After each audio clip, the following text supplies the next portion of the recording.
Hello and welcome. I'm Monica Emery, Executive Director of the Center for World Music. Thank you for joining us today for the last program in our series of virtual encounters with world music and dance. We're proud to present the traditional music of Maguindanao in celebration of Philippine Independence Day on June 12th. I'd like to extend a special thanks to those of you who made a donation in support of the Center for World Music and the performing artists you'll be hearing today. We've got a great audience today. Please let us know in the chat from where you're joining us. And feel free to use the chat box to enter any questions that you may have. The artists will do their best to address them throughout the presentation. As with all our programming, our goal is to foster intercultural awareness and understanding through in-depth encounters with the world's performing arts traditions. We know we cannot recreate the energy that's unique to live performance, but what we hope is that what we present today is new and valuable. We'd like to thank our sponsors, Rice and Hailing Development Group, the City of San Diego Commission for Arts and Culture, the California Humanities, a nonprofit partner for the National Endowment for the Humanities. Now let me introduce the president of the Center for World Music, Tim Rice, UCLA Distinguished Professor Emeritus of Ethnomusicology. Tim? Thank you, Monica, and welcome everyone to this last virtual encounter with world music in our 2020-2021 season. As you know, we had to cancel our live concert series because of the COVID pandemic and switch to these virtual encounters, which have turned out to be wonderfully successful. And I would really like to thank Monica for the wonderful work she has been able to do to allow us to present to you music from around the world in this particular way. Today, we're going to be visiting, metaphorically, the southern Philippine island of Mindanao, which has a wonderful tradition of gong music related to other gong-based traditions in Southeast Asia. I'm particularly happy to present this because this kind of music from Mindanao was the first kind of music I learned to play that wasn't from the United States originally or from Europe. So it's always had a warm place in my heart. Our artist and ethnomusicologist today is Dr. Bernard Ellorin. Dr. Ellorin has a bachelor's degree in ethnomusicology from UCLA and a PhD in ethnomusicology from the University of Hawaii at Manoa. He's been the director now of the Samahan Ensemble, associated with the Samahan Filipino-American Performing Arts and Education Center here in San Diego. He'll also be introducing us to some guest artists today. And so I'm very, very happy to introduce you to Dr. Bernard Ellorin and Samahan. Hello. Hello, everyone. I am Dr. Bernard Ellorin, the music director of the Samahan Filipino-American Performing Arts and Education Center and the Pakaraguian Kulintang Ensemble. But first, the word Samahan means togetherness, to do everything for the greater good with your fellow countrymen and your fellow Filipinos. So today, this is an example of that. I brought here my colleagues to present about Kulintang music. And then the term Pakaraguian means a celebration of Kulintang music and cultural dances during a festive occasion such as this. Hi, I'm Nicholas Delmundo. My pronouns are he, him, also they. I am a dance teacher at the Samahan Performing Arts Company. I've worked with these two for a long time now, and yeah, we're really excited to share with you a little bit of the Maguindanaoan culture today. Hi, I'm Kim Kalanduyan, a Kulintang musician with the Pakaraguian Kulintang Ensemble, and also a dancer with the Samahan Performing Arts Company. I am also ethnically Maguindanaoan and the granddaughter of the pioneer of Filipino-American Kulintang music, Danny Kalanduyan, and I'm really excited to be able to share with you all today. And it looks like we have people joining us from like many different areas from the US. I see that we have La Mesa, San Diego. Shout out to Chula Vista. We have LA, Bellingham, Massachusetts, Wow. Washington, sorry. Buena Park, so yeah, San Gabriel, Utah. So we got people from all around joining us in today. Wow. Yeah. So we are excited to be here with you all at the Center for World Music. Thank you for inviting us for this virtual encounter series. But first, we must acknowledge the land we are on as the original ancestral homeland of the Kumeyaay Nation. We'd also like to acknowledge the Alliance for California Traditional Arts for sponsoring our activities this year, promoting Maguindanao and cultural arts from the Southern Philippines. With that being said, we'll begin our virtual concert with music and dances from the Maguindanao of the Southern Philippines. Kim, Nico, what can we expect today?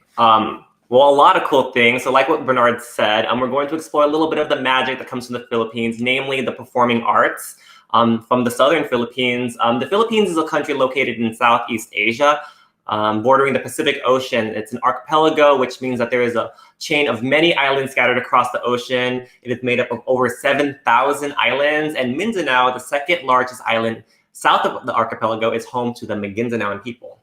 The music we'll be witnessing today is Kulintang music and dance from the Maguindanao, which means the people of the flooded plain. The Maguindanao's culture is a very colorful and rich culture. It is still a living tradition, and it's still evolving today. Mm-hmm. And yeah, how we want to actually start off by things is because we understand that we're going through like hard times right now. So we kind of want to start off with this healing piece called Cagayan Dilabpet.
Cagayan is actually a processional piece that we use as an opening number for a lot of our events. Not only is it an opening number and a healing ritual piece, it's also used as a dance traditionally for warriors before wartime. So the idea is that the warriors, they try to summon the spirits within them, and once the spirit has possessed them, the idea is the bullets during war won't get into their bodies.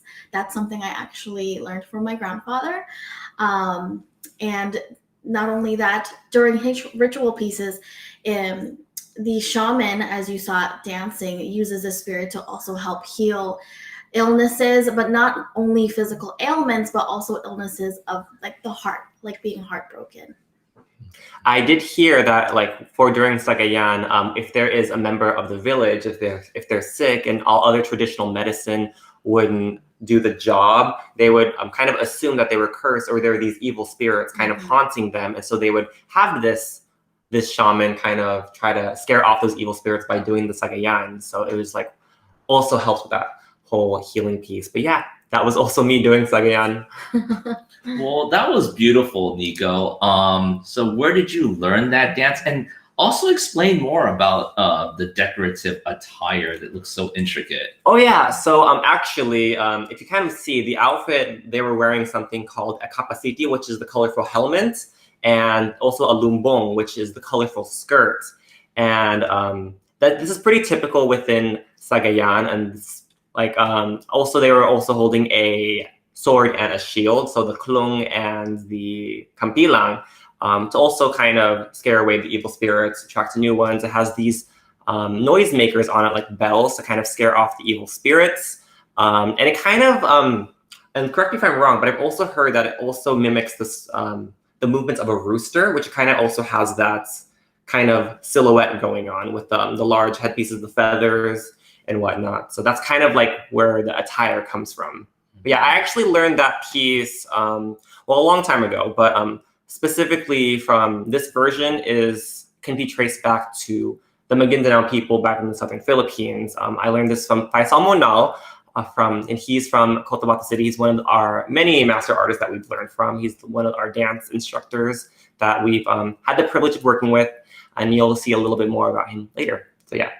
Yeah, and there's some other dances you learned as well that kind of follow, the Maguindanaoan tradition of, music, not only for ritual, but for entertaining important dignitaries. So why don't you explain more about that dance tradition? Oh, yeah. So actually, from my background, I learned more. I wasn't actually too familiar with traditional dance at all. Mm-hmm. I was actually Bayanihan trained. So what that means is in the Philippines, the national folk dance company of the Philippines, known as Bayanihan, they're really prominent in their methodologies, which is highly staged and theatrical. And that's just kind of where most of my training came from. So that was just kind of what I knew. And one of the main differences that I learned from going to the field was that there were just a little bit like different contexts. Because with the Bayanihan methodology, a lot of things were just highly exaggerated or dramatized. And like one of the biggest examples of that I can think of is a dance called Asik. So Asik, like at least from what I knew within the Bayanihan methodology, was that Asik was a slave dance, kind of to be performed in front of royals. But then when I do more research within the Maguindanaoan people themselves at Cotabato, what I learned from Faisal Monal is that it's actually not a slave person who's supposed to be performing this dance. It's supposed to be a relative of the Sultan. So someone who is royalty themselves, a princess, if you will. So that dance is actually called Asik. And so what I learned in Bayanihan is like the Asik was kind of really staged very slow and sensual. But then when I learned Asik later, the beats and the music were like so much faster, like rapidly paced. So you can see a little bit more of that in this demonstration of Asik.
So yeah, that was Asik. And when I originally learned it, it was just, even musically, it was just a lot different. And the outfit, it's really eccentric. It's really like, you can kind of see a lot of the royal aesthetics there, with the headpiece, with the veil, the colors themselves. You kind of notice in the dance with Asik, the three most prominent colors were gold, green, and red, and these actually symbolize the royal houses, I believe. Yes. Yes, that is correct. The three royal houses, trace Maguindanao. They trace a lot of their music and their dances, through healing rituals and to honor the sultanates.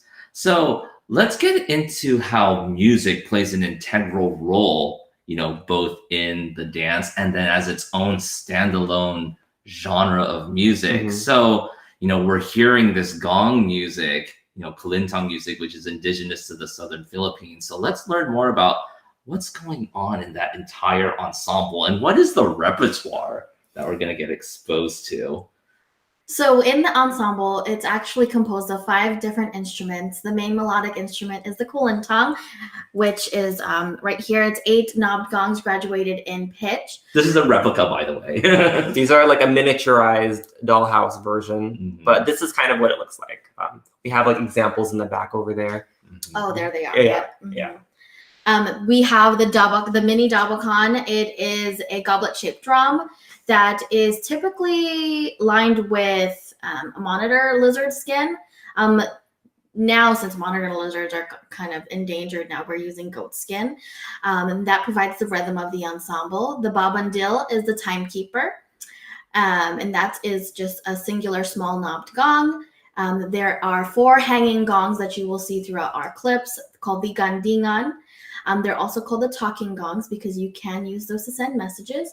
And lastly, we have 2 large knobbed gongs called the agong, and they provide the bass to the ensemble. Traditional repertoire is the older pieces of Kulintang music. The older pieces that we have for you today are called Duyog, meaning to chase, and Sinulog, meaning movements of the river, traditionally played by women. In Duyog, you could hear how it is much more faster tempo than in traditional settings. When they're playing Duyog, the artist will play at any tempo he or she wants, and the rest of the ensemble will try to chase after that tempo. Sinulog, this melody tries to mimic the movements of the river, namely the Pulangi River, which you can hear in the tones that go up and down the gongs. And that's supposed to mimic the river. Yeah, so I was going to ask, we actually have a question coming from Thomas Johnston O'Neill. He was actually asking about, do all of the songs and dances tell stories? And I know you kind of talked about how you can kind of hear some of the nuances of the environment with Duyog or? I think it was Sinulog. With Sinulog and how it kind of mimics the river. So yeah, are there any other stories that these dances and songs tell? Yeah, well, I learned a little bit from Kim's grandfather,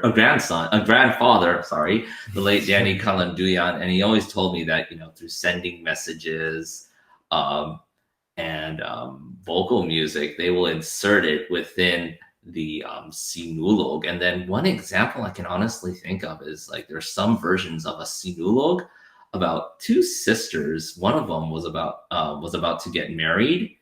And their bridesmaid, her younger sister, said, let me borrow that shade of lipstick because you're already going to look good for the wedding because you're the bride.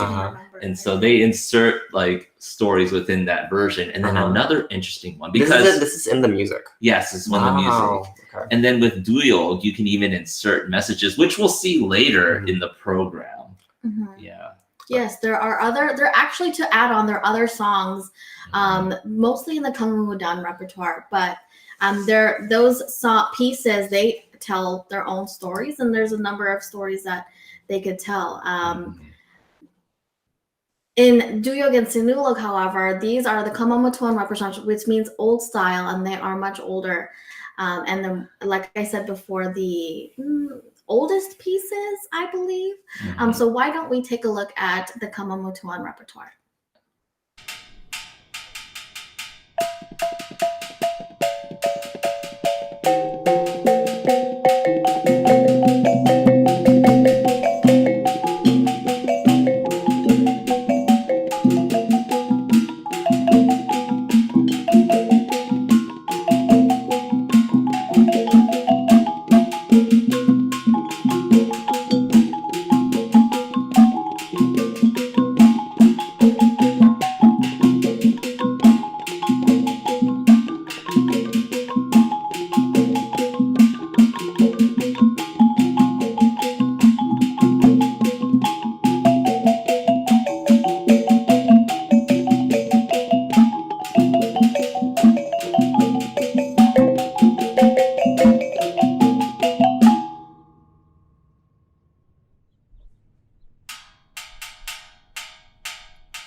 Right, so that was the Kamamatuan repertoire. We're kind of seeing some comments coming in saying that there are various similarities, kind of reminiscent of other Southeast Asian traditions, namely the Indonesian gamelan. Can you comment on that? Yeah, so the similarities that both the Kulintang and the gamelan have is that all of the melodies are cyclical and they're reinforced, whether it would be through, I know when I studied a bit of gamelan, there's the bonang gong roll that almost looks markedly similar to the Kulintang, and that reinforces the main skeletal melody. And then the difference with the gamelan is there's flat metallophones called gender that play over that melody, but the Kulintang is the main melodic instrument. And then there's cyclical patterns and larger knob gongs that play, as a symbiotic unit throughout that entire performance. But in regards to Kulintang, what I'm kind of hearing is that it's not as orchestral compared to gamelan. It's not as orchestral because everything in the gamelan ensemble, it's all synchronized together. One larger community is like playing in unison, whereas in Kulintang, everything is highly improvisatory. Yeah, within those cyclical patterns. Yeah, we have a question coming in from Letitia Roger. She's asking, how old are some of the oldest pieces still being performed? Can you give an age? I'd say it's existed for over centuries now, roughly about 1,000 years within the Maguindanao, or the Maguindanao repertoire, since there's been this circulation of gong instruments in the region. Yes. And then the much later compositions came out as around the early 20th century. Okay. We have another question coming from Miss Harper 15. She's kind of saying that you mentioned that the songs are typically played by women, this older repertoire, and does gender play a large role in the repertoire? And what about the instruments? Do men typically play certain instruments other than women? So what is your take on that? Actually, traditionally, yes, the kulintang itself, the actual kulintang instrument, is a woman's instrument, and the rest of the ensemble traditionally can be played by men. So a woman is typically accompanied by men traditionally during the Kamamatuan repertoire. And it wasn't until the late 1900s or so, later on, that men began playing the kulintang, coming up with faster melodies, faster music, and then showcasing that in a newer repertoire. Mm-hmm. So when basically that's kind of where the more masculine influence came in, or became much more faster. Correct. Mm-hmm. Okay, interesting. So what about the other instruments? Is it kind of open to anyone at this point as well, or just... Yes. Okay. Vanya Russell is actually asking, I wonder if this tradition is kept.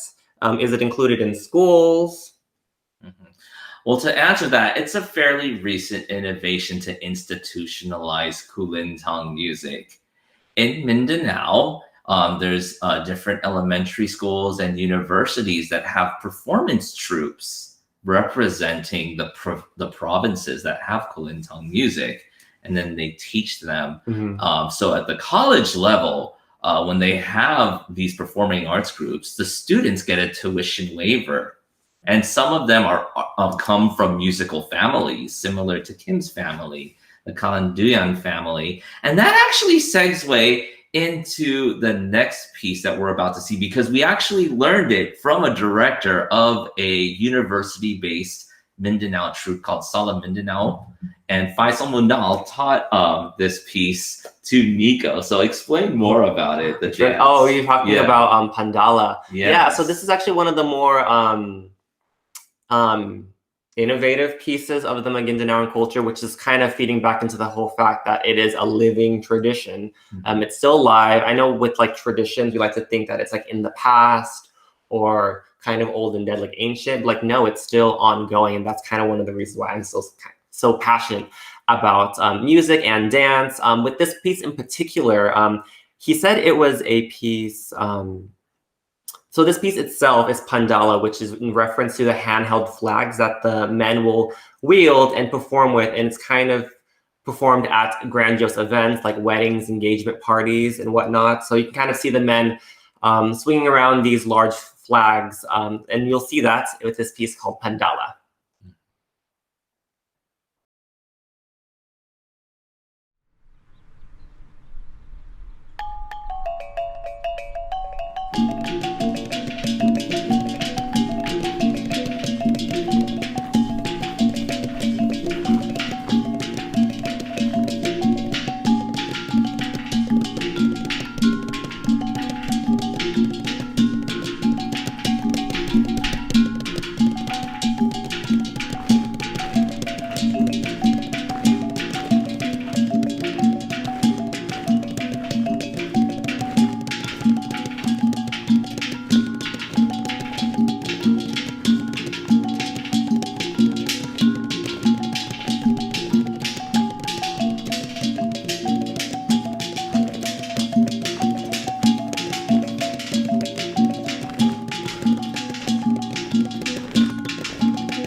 wonderful. And as they say in Maguindanao, mapia bon.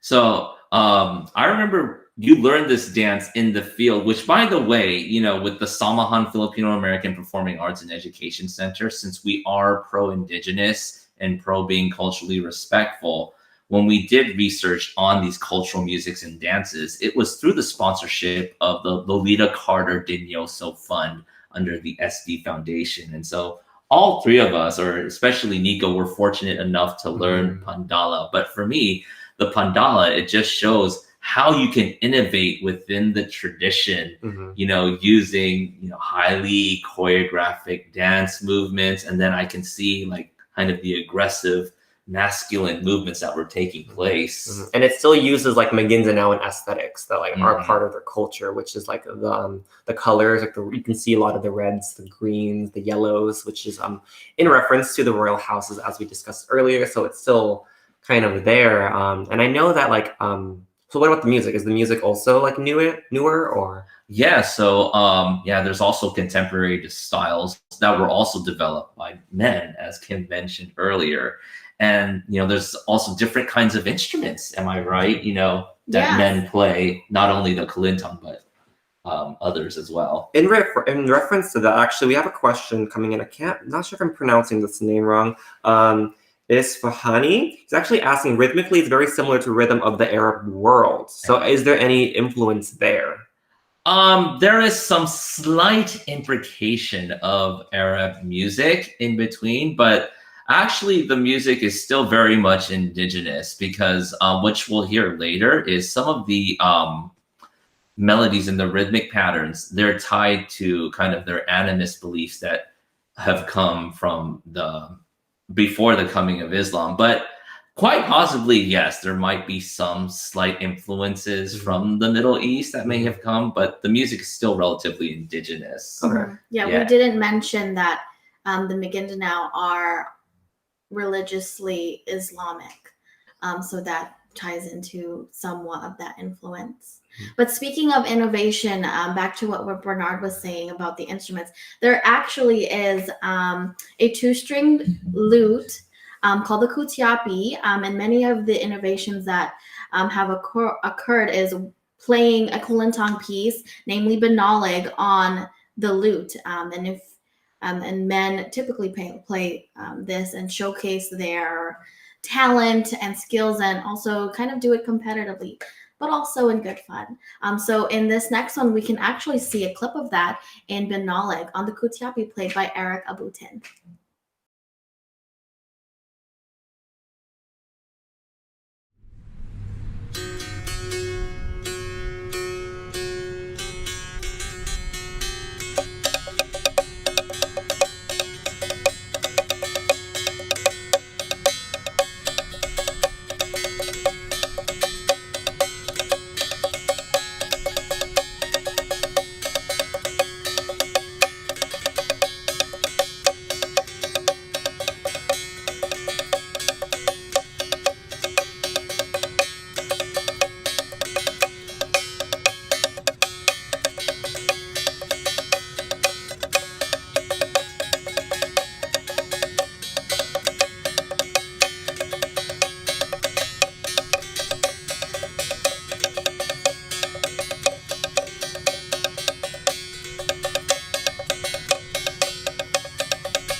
Wow, you can hear how highly rhythmic that new style Binalig is. And Cam, explain more about kind of the differences between like the Kamamatuan and the new style, which from what I've learned is Kangangudan, and how there's different subgroups or tribes of Maguindanao that have their own way of playing Kulintang repertoire and instruments. Right. So the pieces that you saw me playing earlier during the Kamamatuan repertoire, Kamamatuan means old style, and then as I mentioned, men started creating their innovations in faster paced melodies, and in that repertoire we call it Kangangudan, which means new style, and these styles are more fast in tempo, they're more lively. You'll see them more often during festive occasions, weddings, celebratory occasions. And as far as the different styles, actually the pieces that we have been listening today is called are of the Tagalaya tribe in Maguindanao, which is what my grandfather is. My family and relatives are over there. And actually later on, we'll be able to see a different styles from a different pieces from a different tribe called the Taga-Ilod. And the song that you listened to Eric play on the kutiapi, the two-stringed lute, is called Binalig, which means foreign or accent. And that's because in my research and my school of thought, I believe that they call it Binalig because men use these to, as I mentioned, show off their skills, different talents. Kulintang is very improvisatory music. So the higher in skill a Kulintang musician is, the more ways he can improvise and embellish those pieces. So like basically every kind of person would have their own style to it. Correct. And that's like we give like a different accents to each kind of piece. Yes. Okay. So actually we have a couple questions. Kind of going back, like so from Jonathan Parker is asking us, can you tell us more about the three royal houses and their influence on culture and the music of the region or the region? So yeah, the influence of the royal houses on culture and music on the region. Yeah. So all three royal houses, the oldest one being Buwayan, and then the second oldest Maguindanao, and then the third youngest is Kambuntalan.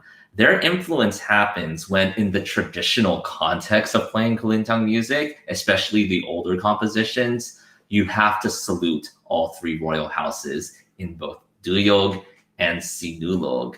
And then, you know, when entertaining important dignitaries and royalty, you have to play that music as a form of cultural protocol. How exactly would they do that? I heard you told me that, I know like when I've learned Kulintang music from you, that like a lot of phrases would be played in threes. Is that part of that? That's another example too. It's like all melodic phrases are in sets of three, and that's what how I typically teach my students Kulintang music. Like each one has like is to honor each house. Kind of honor each house. That is correct. And some of the songs and the musics, they pay tribute to the royal houses. And I think going back to Asik, there was, that's a royal dance. There's three women, Yeah, there's three women as well. Three is the number of the day, Three is the number, basically. And then they're also the patronage of the arts. They will hire, specific families who they know are well-versed and proficient in the repertoire to entertain. All right. Well, I'm a little bit more interested in getting into like the different accents. I know you mentioned that we mainly focus on Tagalaya style Maguindanao pieces. So about the Taga-Ilod, who are the Taga-Ilod? The Taga-Ilod is a tribe in the Maguindanao, meaning upper stream, I believe. So they're from the higher stream of the Pulangi River. They are still Maguindanao, but they speak a kind of different dialect than the general Maguindanao language. And then not only that, it translates into their music. They have their own versions of the same pieces. And you can really hear about this in their Kangudan repertoire presented by Faisal, Monal, and other Maguindanao master artists. All right, so let's take a look at that. Assalamualaikum warahmatullahi wabarakatuh. We are the Magi Moro master artists, Maguindanao musicians, particularly of the Ilud or the lower stream of the Pulangi. So our group, the Magi Moro master artists from Ilud, is composed of course, our Kulintang player is your name? Teng Timba. Emba. And Sata Abdullah. so Ahmad Xiao. I am Faisal Monal and he is Bapa Gira Lucas. So actually, Bapa Gira Lucas is is already 80 years old. 85 years. 85 years old.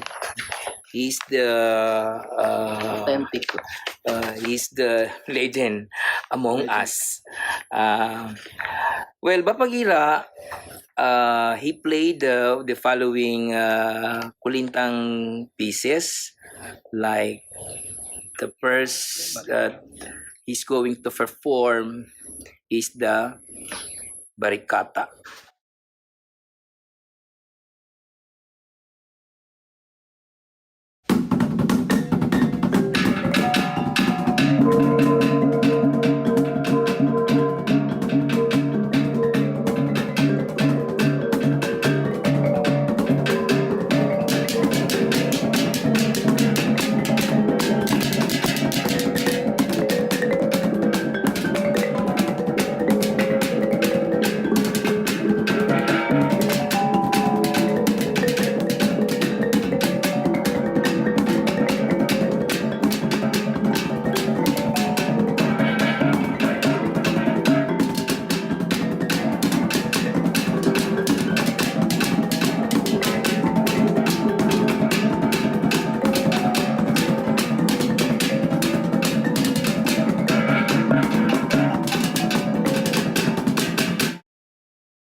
Apapanok sa Lakitan.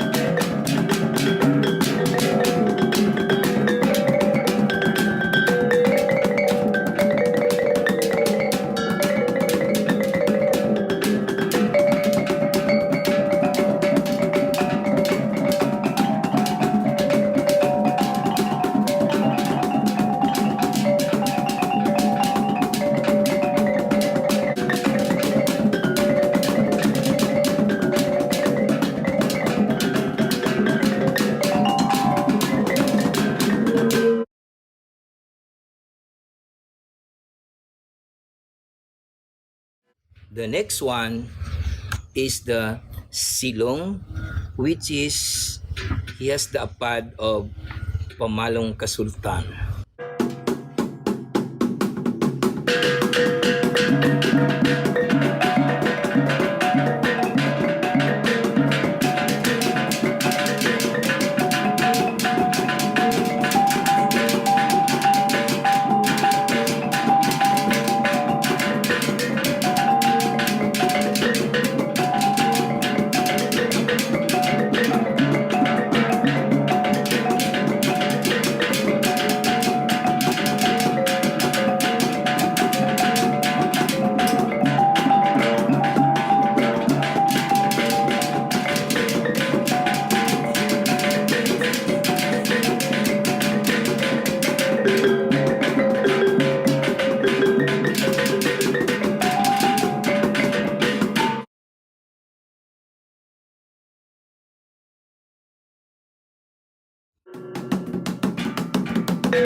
music melody or the music piece that I play is the tagungo. This is the healing Kulintang music.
Amazing. So what we just witnessed, with this presentation, I actually requested Kaka Faisal and the rest of the Maguindanao master artists to perform because they are now our teachers. Mm-hmm. They are currently our teachers. Although, Guru Danny, from the Tagalaya lineage, holds a special place in our heart. And we still continue his legacy. But we're also learning and being inclusive of the subgroup variants that you just witnessed, which is amazing. So what did you all think of that performance? I mean, for me, I guess I'm not as musically inclined with telling the difference between like Tagalaya and Tagalog style, but it just has like much more life. Like, some of the comments was just saying like, "Wow, amazing! I love it. It's fantastic!" And I was kind of in awe when I'm like watching something like this. Actually, the first time I saw this video from Kaka Faisal, it's just very I don't know, it's very humbling just because to have these people as our teachers inviting us into their culture, because I'm not a Maguindanao person myself. And just that they feel comfortable enough to share this rich culture with us. That's how I feel. That's mainly for me. We had a question coming in from Akshan about what are the names of the instruments that are being played. The main one is called the Kulintang, but we did go over this earlier. So if you're just now joining us, I believe this video will be archived and you can set back. It was actually one of the first topics we covered were the names of the instruments. So the general name of the ensemble is the Kulintang Ensemble. We also have a question from Isfahini, and are these gongs produced in a local forge, or is there a larger, more centralized facility for manufacturing over there? Yes, there are foundries located in Cotabato City that have the whole lost wax system where they have a mold and then they put the brass and they create different pitches or gongs that are graduated in pitch within that mold. So there are foundries in Cotabato City. Do they use other materials instead of brass, or do they use like gold or?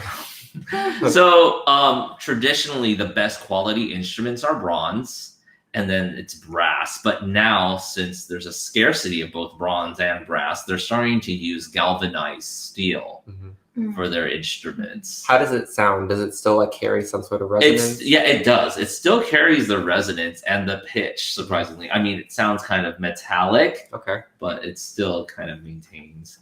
Yeah, I don't know. I just found that performance mind-blowing and just shows how diverse and each individual has their own style of playing, this standard repertoire that's both a melodic piece, and then some may call it a rhythmic mode. So there's different both melodic pieces and rhythmic modes that are happening simultaneously within this performance. But what can you all say is going to be the future for Kulintang music, both in the Philippines and here in the Filipino-American diaspora? Anyone want to answer that question? Go ahead. Well, whenever someone asks me about the future of, the music and dance, for this music and dance, I always like to kind of take it back to our research trip back in 2019 when we went to Cotabato City. I made it a point to question every single master artist, native local person, musician, dancer, student that we encountered.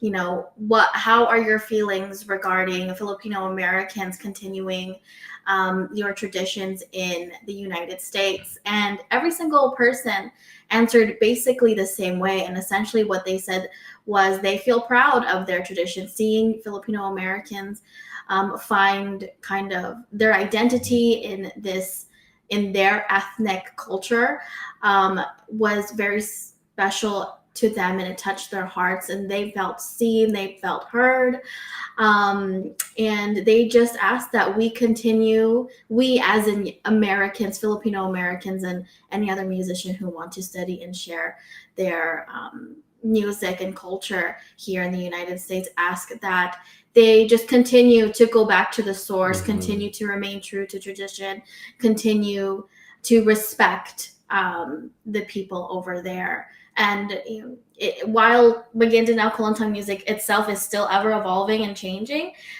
that's completely okay as long as we Filipino Americans who do innovations over here still, respect over there. Yes. And that's what I see the future. Well, that's at least what I hope to see for the future of what we do. For I think you kind of touched upon this. Like, I want the connectiveness between those between Filipino Americans and not just Filipinos living in the Philippines, but also these specific ethnic groups that are just maintained, because these people, like, while they're indigenous, while like you think of them as like so far away or disconnected, they're not. Like, they're on Facebook, they're on TikTok. Like, you can literally go on TikTok and hashtag Maguindanao and they're right there.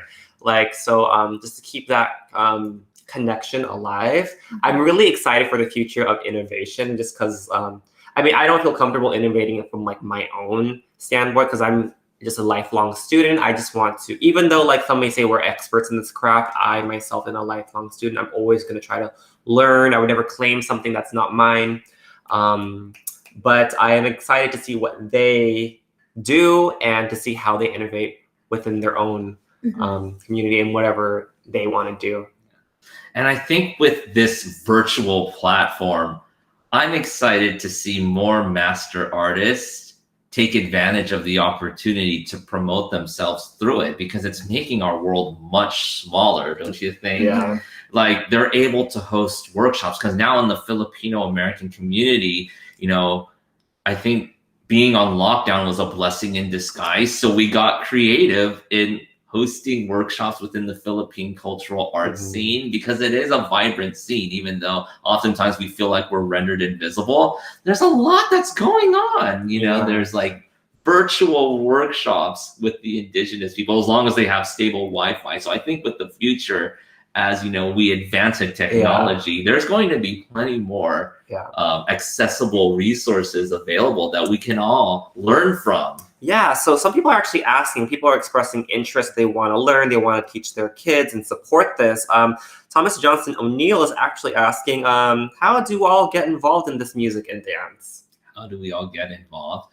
Well, for starters, here in San Diego, we, Samahan Filipino American Performing Arts and Education Center, through the auspices of the Alliance for California Traditional Arts, we are actually hosting a series of Maguindanao workshops, for the next 6 months leading up to our annual gala concert. And then both Kim and I, we will be teaching through the online platform, and then also face-to-face, of course, observing COVID restrictions. Kulintang music, and then Nico, he teaches dance with Samahan. But I think if you want to delve deeper, it's all about connecting, doing field research, and then contacting the National Center for Cultural Arts in the Philippines. And then we ourselves can connect you with master artists as well. And then it's also doing research, within the Department of Tourism or the provincial governments. They'll be able to direct you who is a master artist in this region. Right. Yeah. But for right now, like if let's say you're at home, you're on your couch kind of watching this, and your interest is piqued, you can kind of visit us at our website, samahanarts.org, and you can sign up for registration there. There are classes that we have both in person in San Diego and online. They are through Zoom. We have dance classes twice a week, which are in person and online. And I think we have music Kulintang classes every week as well. And if you're interested in that, you can go on our website, samahanarts.org, and find all that information there. Sign up for registration. Also connect with us on social media, Samahan Dance, Instagram, Pakaraguian Kulintang Ensemble, also on Instagram. And we're also there. So if you want to connect that way, that's probably one of the more easier ways for people who are just getting started. Yeah. All right. And if there are any other questions, but we really want to thank everyone for being a part of this great opportunity. Yeah. So Isfahani, I'm so sorry if I'm pronouncing this incorrectly, but he's actually asking, so when's our annual concerts? The annual concert is coming up on the weekend of November 5th and 6th. So there will be an evening show and a matinee at Joan B. Kroc Theater. Yeah. And so we'll be showcasing not only the Maguindanao cultural musics and dance, but the different regional dances and musics from the Philippines. Yeah. So yeah, that will be the first week of November, Joan B. Kroc Center in San Diego, California. But we'll also, if you follow us on social media, we're going to have a lot of things leading up to that, like our workshops that we I think, Kim, you're going to teach the next one. Yeah. Coming up. Doing the next one. Sometime in July. Yeah. Yeah. All right. But yeah, that's everything we have for everyone. You can see our websites in the comments right there. Thank you so much. CW. Center for World Music. CWM. Yes, Thank CWM. you so much, Monica. Thank you so much, Monica, Tim. And then on behalf of the Samahan Filipino American Performing Arts and Education Center and the Philam community at large, we give you a warm salamat or shukran in Maguindanao, which means thank you. Shukran. Shukran. Shukran. Bye, guys. Thank you. Thank you, Dr. Ellorin. That was wonderful, educational, musically inspiring, everything we could wish for. Monica, why don't you tell our audience how they can contribute to these wonderful musicians? Thank you all very much. Thanks, Tim. This series was made possible through the sponsorship of individuals, businesses, and grants from the City of San Diego Commission for Arts and Culture and the California Humanities. Unfortunately, their generosity isn't enough, so we're counting on viewers like you to donate whatever you can to help the Center for World Music support these amazing artists and the musical traditions they represent. If you'd like to make a donation at this time, please visit our website at centerforworldmusic.org/donate. And do take note of the sponsors who have made this series possible. Shukran, thank you.